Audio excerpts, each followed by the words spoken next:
తల్లి కడుపులో కొన్నేళ్ళు ఏడిచాం, బాల్యంలో కొన్నేళ్ళు ఏడిచాం, కౌమారంలో కొన్నేళ్ళు ఏడిచాం, యవ్వనంలో వ్యామోహాల్లో కొన్నేళ్ళు ఏడిచాం. అక్కడ ఇంకోటి ఏమిటో తెలుసా, ఇప్పుడు వార్ధక్యం వచ్చింది, 60 ఏళ్ళు దాటాయి. ఇప్పుడు మనిషి ఆలోచిస్తాడు. ఎందుకని వేదాంతం ఎప్పుడంటే 60 ఏళ్ళు దాటాక, 60 ఏళ్ళు దాటాక ఉన్నా ఒకటే పోయినా ఒకటే.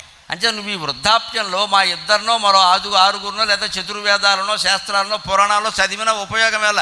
ఎందుకంటే నీ మనస్సు మారడానికి అంగీకరించదు. 60 ఏళ్ళు దాటాక పెద్ద ఇబ్బంది ఏమిటి అంటే, ఎలా ఉన్న జీవితం అలాగే వెళ్ళిపోవాలని కోరుకుంటాం కానీ మార్పు అంగీకరించమండి. అదే కుర్రాడు ఉన్నాడు అనుకోండి, 20 ఏళ్ళ అమ్మాయి కానీ అబ్బాయి కానీ ఉన్నారంటే వాళ్ళు సమాజంలో మార్పుని వెంటనే ఆశిస్తారు. రావాలి, మారాలి, మరకపోతే ఎలాగా అని ఒక పట్టు. ఎందుకంటే ఉడుకు రక్తం అది. వాడికి మళ్ళీ 40 ఏళ్ళు వచ్చాయనుకోండి, ఏం మారుతుంది? ఇంకా మారదు. ఎందుకంటే అప్పటికే 2 పుట్టారు, వీడిని ముట్టుకేలు వేస్తున్నారు. ఇక్కడ 60 దాటాయనుకోండి, విచిత్రం మారదు కాదు, మారకపోతేనే మంచిది, ఏదో మనం ఎలా వెళ్ళిపోతే అంటాడు. ఇక్కడ ఇది సహజం. వయస్సును బట్టి మనస్సులు మారతాయి.